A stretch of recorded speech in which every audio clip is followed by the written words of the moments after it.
Hi guys, welcome back to a new episode of Wake&Tech. Today in this video, I'm going to show you how you can delete your Talkie Soulful AI's account. Keep watching the video till the end. To delete your Talkie Soulful AI's account, firstly go ahead and launch open your Talkie Soulful application. The home page of Talkie Soulful AI application will appear on the screen. From the home page, click on Me button at the bottom right corner of the page.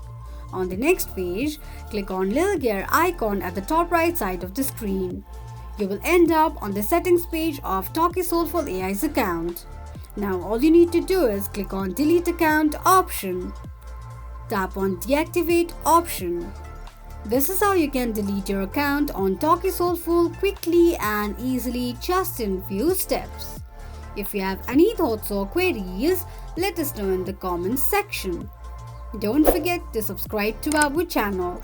Also press the notification bell icon so that YouTube will notify you whenever we post a new video. I hope this video was helpful to you. Thank you so much for watching.